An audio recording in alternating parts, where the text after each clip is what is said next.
ආයිබෝන් කියලා හැමෝම dream land channel එකට හොඳත් ආදරෙන් පිළිගන්නවා. ඉතින් හුඟක් අය ඉඩම් ගැන උනන්දුවක් දක්වන බව අපිට තේරුණා මේ පහුගිය සතිය ඇතුළත. ගොඩාක් අය ඉඩම් හොයලා දෙන්න කියලා අපෙන් ඉල්ලීම් කරා. පදිංචියටයි ආදායමක් ගන්නයි දෙකටම සකස් කරපු ඉඩම්.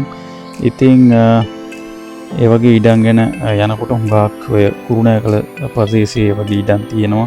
ඉතින් අපිට ලැබුණ ඉඩමක් අපි අපේ ෂෙඩියුල් එකෙන් ඉස්සරහට දාලා මේ පළ කරන්න හිතුවා.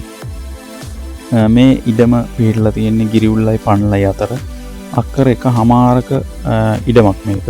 එතකොට ඉස්සෙල්ලා ඔයගොල්ලෝ දැක්කා ගෙයි දර්ශනයක්, ඉතිරිපස දර්ශනයක්. අක්කර 1.5ක ඉඩමක්. ඒ ගිනවසර එන පාර තමයි ඔය තියෙන්නේ. ඉතින් දැනට මේ ඉඩමේ තව භෝග වගාවල් ගොඩක් තියෙනවා, කෙසෙල් තියෙනවා. කෙසෙල් වගාව සහිතයි. මොකද වත්තක පදිංචි වෙලා ඉන්නවා කියන්නේ භෝග වලින් ආදායම ගැනීමේ හැකියාව තියෙනවා. ඉතින් දැනට පොල් වලින් ආදායම ගත්තොත් පොල් 1000ක් මුරයට කැඩෙනවා මේ ඉඩම.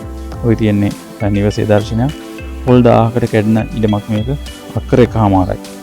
එතකොට අපි මිල ගණන් ගැන සාකච්ඡා කරනවා. ගරුසින් මිල ලක්ෂ 100ක් මේ ඉඩමට නියම කරලා තියෙනවා. අක්කර 1.5යි නිවසයි ඔක්කොටම ලක්ෂ 100යි.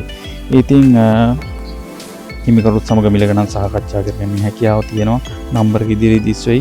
ඉතින් ගොඩක් අය පිටරටවල ඉඳලා අපේ channel එක බලන අය ඕස්ට්‍රේලියාව, එංගලන්තය, නවසීලන්තය ගොඩක් අය දුරට මැද පෙරදිග ඉතාලිය වගේ රටවලින් අපිට කතා කරලා මේ වගේ දේවල් හොයලා දෙන්න කියලා ඉල්ලීම් කරා.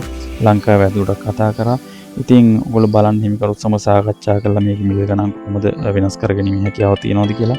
ඉතින් අපේ channel එකේ මේ වගේ වටින්න ගොඩක් වටින්න තව පොල් ඉඩම් සහ ගෙවල් පළ වෙලා තියෙනවා. ඒවත් බලන්න. බලලා ඔයගොල්ලෝ අදහසක් ගන්න. අපිට මොටිවේෂන් එකක් වශයෙන් ලයික් එකක් දාන්න. ඔයගොල්ලන්ගේ අදහස් කමෙන්ට් එකක් විදියට ඉදිරිපත් කරන්න සහ ඔයගොල්ලන්ගේ යාළුවොත් එක්ක මේ වීඩියෝ ෂෙයා කරගන්න. එතකොට ඒගොල්ලන්ට මිලදී ගැනීම පිළිබඳව යම්කිසි අදහසක් ගන්න පුළුවන් මිල ගණන් ගැන. අපේ channel එකේ මේ වගේ ඉඩම් ඉදිරියටත් පළ වීමට නියමිතයි ගොඩක් තියෙනවා තව. ඉතින් අපිත් එක්ක දිගටම රැඳිලා ඉන්න. එතකොට අපි subscribe කරලා bell notification ටික් කරලා තියාගන්න. එතකොට අඩුවට ඉඩමක් වටින්න ඉඩමක් ආයෝජන අවස්ථාවක් ලැබුණ සැනින් ඔයගොල්ලෝ ෆෝන් එකටම ලබා ගැනීම හැකියාව තියෙනවා. අපිත් එක්ක දිගටම එකතු වෙලා ඉන්න. ගොඩක් ස්තුතියි නම් හැමෝටම.